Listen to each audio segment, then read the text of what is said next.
setelah Prabowo kan Anies 5 tahun. Berikutnya baru gue. Jangan dong, kita kapan pasangan berdua? Halo kawan-kawan Pinky. Tokoh yang satu ini dikenal dengan kontroversinya. Dan naluri jurnalis saya mengatakan, tokoh ini mungkin memiliki kisah yang menarik untuk dijadikan hikmah atau menginspirasi banyak orang. Bagi saya, hidup bukanlah sebuah kebetulan. Mungkin jalan takdir yang menemukan kami. Singkatnya dalam sesi wawancara, yang saya petik dari ungkapan tokoh ini adalah, ibu saya pernah berkata, biarlah kau hancur dalam kejujuran, daripada kau bergelimang kemewahan dalam kebohongan.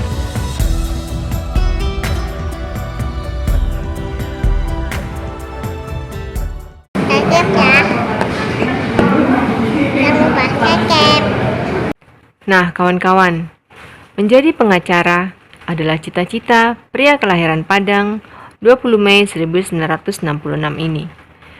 Ia dilahirkan di lingkungan keluarga advokat.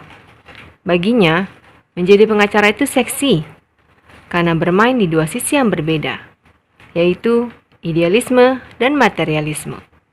Lalu dunia advokat memang cita-cita saya dari awal ya. Saya tidak punya cita-cita lain sebagai seorang advokat.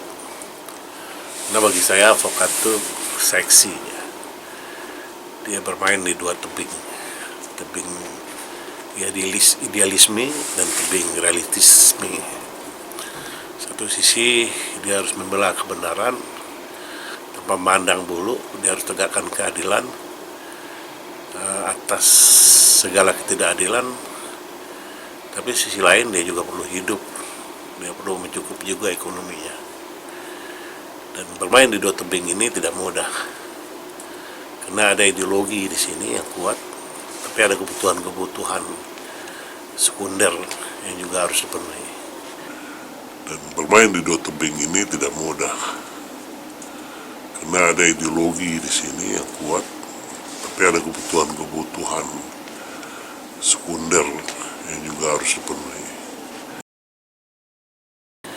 Maka saya berdiri di pengadilan itu mulai dari September 1987 ketika saya membela seorang anak SMA Lama Holot. Waktu itu didakwa membunuh kepala sekolahnya. Dan itulah awal saya, jika bakal saya menjadi advokat sampai hari ini. Menurutnya, sosok ibulah yang memberikan banyak inspirasi tentang nilai-nilai kebenaran. Ibu bagi dia bukan hanya orang yang telah melahirkannya, tetapi juga sebagai pemandu dalam kehidupannya. Ya, ibu saya juga seorang advokat. Ya, kakek saya begitu selesai jadi wadana juga seorang advokat. Dan saya di titisan darah seorang aktivis, ibu bapak saya adalah aktivis.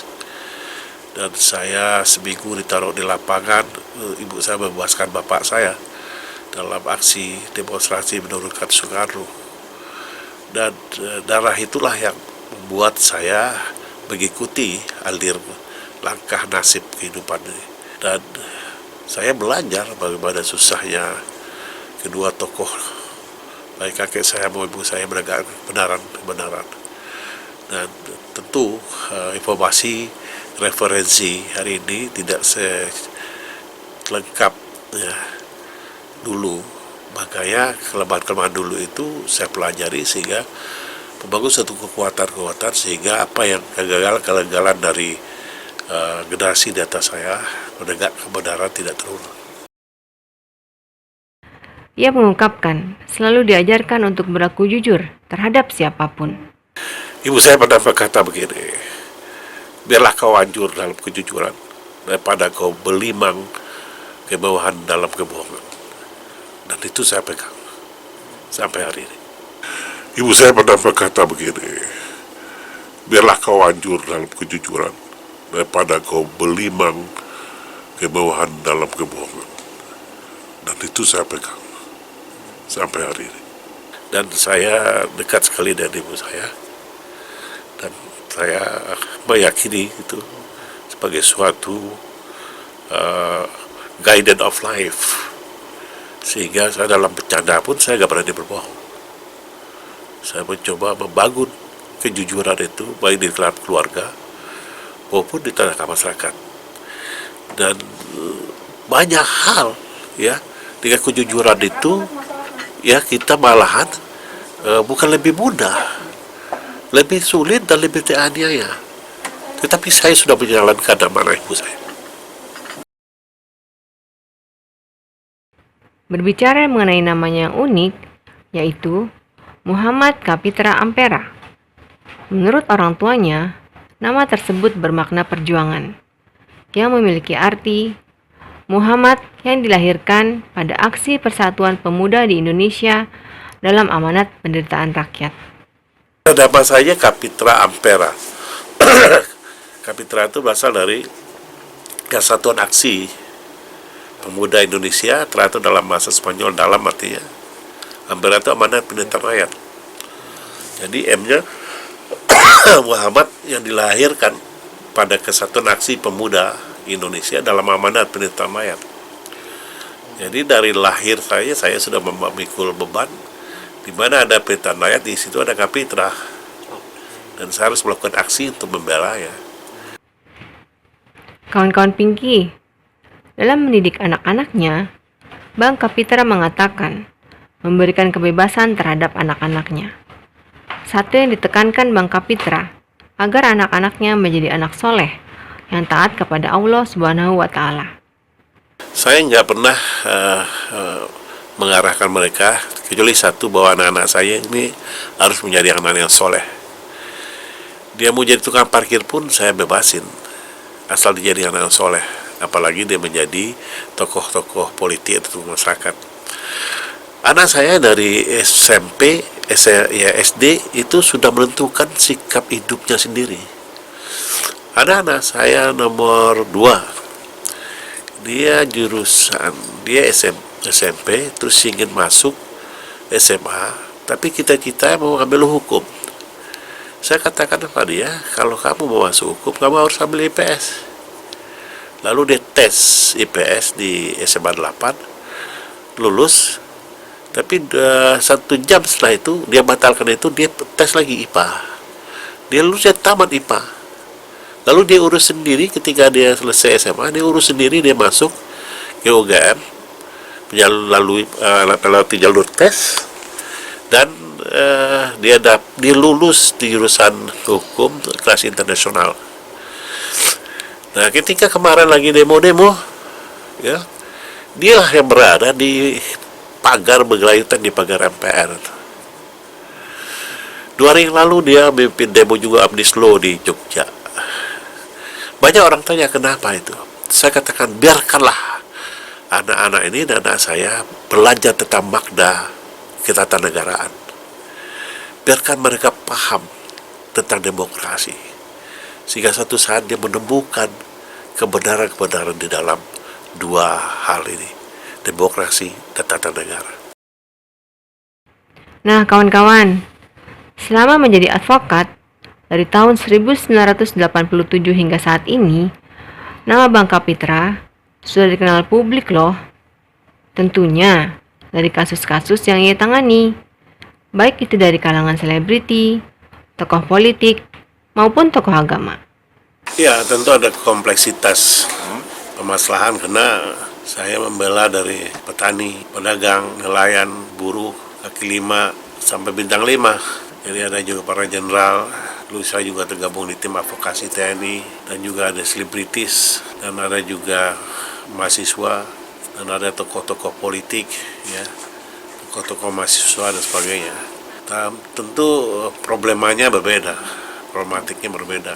Ada yang masalah keluarga, ada yang masalah ketidakadilan, ya, ada masalah kebijakan negara, ada juga masalah termarginalkan sebagai warga negara, ada masalah prosperity, juga ada masalah politik, perbedaan pendapat dengan negara dan sebagainya. Ya kita mapping, kita lihat kasus per kasus. Dan disitulah strategi pembelaan yang kita siapkan. Ya. Jadi kita tidak hanya berdiri di pengadilan, tapi kita juga mencari alternatif-alternatif untuk menyelesaikannya di luar pengadilan, namanya restoratif justice. Pinky Lovers, ternyata profesi pengacara itu memiliki resiko yang cukup berbahaya. Seperti yang dialami Bang Kapitra ini. Rumahnya pernah diancam akan dibom loh. Intinya apa? Keluarga dan saya sudah satu persepsi. Pertama, ini berisiko, tapi kita tidak harus takut dari risiko itu. Saya harus menjaga dalam perjuangan saya dan profesi ini jangan sampai berbias ke rumah. Meskipun selektivitasnya sudah begitu ketat, tetap saja orang bisa masuk melalui telepon, ya, melakukan teror dan sebagainya. Terus ada juga yang kita kecolongan, mereka melakukan serangan-serangan fisik di tengah malam dan sebagainya. Ya, bagi saya tentu sebagai bapak tentu juga sangat prihatin. Tapi alhamdulillah anak-anak saya mendukung saya dan mereka juga tidak ketakutan. Selain itu, Bang Kapitra juga menjelaskan mengenai ungkapan bahwa hukum itu tajam ke bawah, tapi tumpul ke atas loh. Itu bukan istilah, itu realitas dalam menegakkan hukum. Ya. Kadangkala ada diskriminasi dari penegak hukum bahwa orang yang maling ayam mendapatkan kepastian hukuman, tapi orang yang mencuri uang negara tidak ada kepastian hukuman. Dan banyak hal-hal seperti itu. Ada yang disebut law by order, ada yang disebut law by edition dan sebagainya. Dan kita tidak boleh mundur di situ. Kita lawan orang yang merampas keadilan itu siapapun namanya. Karena undang-undang memberi ruang untuk melakukan perlawanan secara konstitusional. Katakan kalau itu aparat penegak hukum lain, polisi atau kejaksaan, itu ada saluran melalui pra-peradilan. Ada gugatan perdata juga, mereka bisa digugat secara perdata. Katakan kebijakan pemerintah yang merugikan masyarakat, ya bisa ajukan PT UN. Ya, banyak hal yang bisa kita lakukan, termasuk juga memberikan informasi kepada masyarakat bahwa ada sekelompok orang atau seseorang yang di bahasa verbalnya dizolimi oleh penegak hukum dan dirampas keadilannya, sementara ada giumnya justice for all, itu keadilan buat semua, itu tidak terrealisasi. Makanya kita mencoba menerobos itu, merobohkan karang-karang yang menghambat keadilan tidak diberikan kepada semua. Asal kita jangan menjadi sapu kotor. Selagi kita masih jadi sapu bersih, maka tidak ada ketakutan kita menegakkan kebenaran dan mengambil kembali keadilan dari tangan-tangan orang yang merampasnya. Nah, kawan-kawan, semoga kisah Bang Kapitra ini bisa menginspirasi dan bermanfaat. Tetap semangat dan selalu bersyukur ya. Terima kasih.